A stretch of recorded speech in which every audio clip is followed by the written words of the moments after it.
मत्ती रचित सुसमाचार 18वां अध्याय। उसी घड़ी चेले यीशु के पास आकर पूछने लगे कि स्वर्ग के राज में बड़ा कौन है।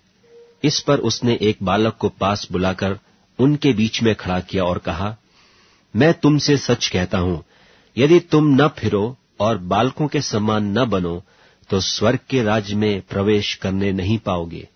जो कोई अपने आप को इस बालक के समान छोटा करेगा वह स्वर्ग के राज्य में बड़ा होगा, और जो कोई मेरे नाम से एक ऐसे बालक को ग्रहण करता है वह मुझे ग्रहण करता है। पर जो कोई इन छोटों में से जो मुझ पर विश्वास करते हैं एक को भी ठोकर खिलाए, उसके लिए भला होता कि बड़ी चक्की का पाट उसके गले में लटकाया जाता और वह गहरे समुद्र में डुबाया जाता। ठोकरों के कारण संसार पर हाय। ठोकरों का लगना अवश्य है, पर हाय उस मनुष्य पर जिसके द्वारा ठोकर लगती है।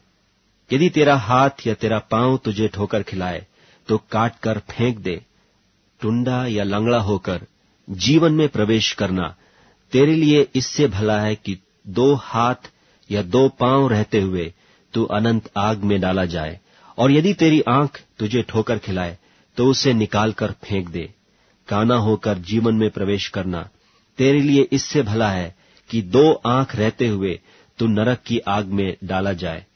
देखो, तुम इन छोटों में से किसी को तुच्छ न जानना, क्योंकि मैं तुमसे कहता हूं कि स्वर्ग में उनके दूत मेरे स्वर्गीय पिता का मुंह सदा देखते हैं। तुम क्या समझते हो?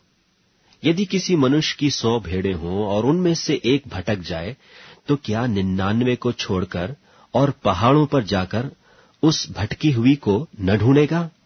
और यदि ऐसा हो कि उसे पाए तो मैं तुमसे सच कहता हूं कि वह उस 99 भेड़ों के लिए जो भटकी नहीं थी इतना आनंद नहीं करेगा जितना कि इस भेड़ के लिए करेगा। ऐसा ही तुम्हारे पिता की जो स्वर्ग में है यह इच्छा नहीं कि इन छोटों में से एक भी नाश हो। यदि तेरा भाई तेरा अपराध करे तो जा और अकेले में बातचीत करके उसे समझा। यदि वह तेरी सुने तो तूने अपने भाई को पा लिया, और यदि वह न सुने तो और 1-2 जन को अपने साथ ले जा, कि हर एक बात 2 या 3 गवाहों के मुंह से ठहराई जाए। यदि वह उनकी भी न माने तो कलीसिया से कह दे, परंतु यदि वह कलीसिया की भी न माने तो तू उसे अन्य जाति और महसूल लेने वाले के ऐसा जान। मैं तुमसे सच कहता हूं, जो कुछ तुम पृथ्वी पर बांधोगे वह स्वर्ग में बंधेगा, और जो कुछ तुम पृथ्वी पर खोलोगे वह स्वर्ग में खुलेगा। फिर मैं तुमसे कहता हूं कि यदि तुम में से 2 जन पृथ्वी पर किसी बात के लिए जिसे वे मांगे एक मन के हों तो वह मेरे पिता की ओर से जो स्वर्ग में है उनके लिए हो जाएगी। क्योंकि जहां 2 या 3 मेरे नाम पर इकट्ठे होते हैं वहां मैं उनके बीच में होता हूं। तब पतरस ने पास आकर उससे कहा, हे प्रभु, यदि मेरा भाई अपराध करता रहे तो मैं कितनी बार उसे क्षमा करूं? क्या 7 बार तक? यीशु ने उससे कहा, मैं तुझसे यह नहीं कहता कि 7 बार, वरन 7 बार के 70 गुने तक। इसलिए स्वर्ग का राज्य उस राजा के समान है जिसने अपने दासों से लेखा लेना चाहा। जब वह लेखा लेने लगा तो एक जन उसके सामने लाया गया जो 10,000 तोड़े धरता था। जबकि चुकाने को उसके पास कुछ न था तो उसके स्वामी ने कहा कि यह और इसकी पत्नी और लड़के बाले और जो कुछ इसका है सब बेचा जाए और वह कर्ज चुका दिया जाए। इस पर उस दास ने गिरकर उसे प्रणाम किया और कहा, हे स्वामी, धीरज धर, मैं सब कुछ भर दूंगा। तब उस दास के स्वामी ने तरस खाकर उसे छोड़ दिया और उसका धार क्षमा किया। परंतु जब वह दास बाहर निकला तो उसके संगी दासों में से एक उसको मिला जो उसके 100 दिनार धारता था।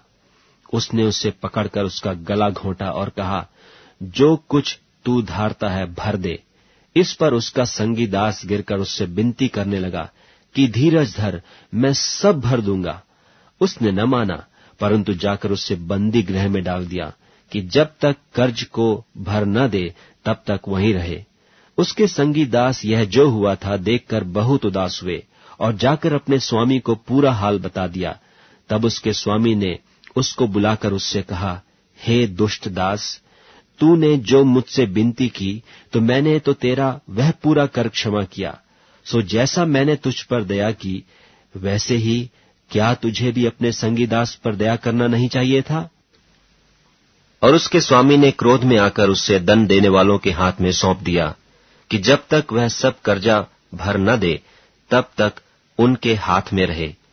इसी प्रकार यदि तुम में से हर एक अपने भाई को मन से क्षमा न करेगा, तो मेरा पिता जो स्वर्ग में है तुमसे भी वैसा ही करेगा।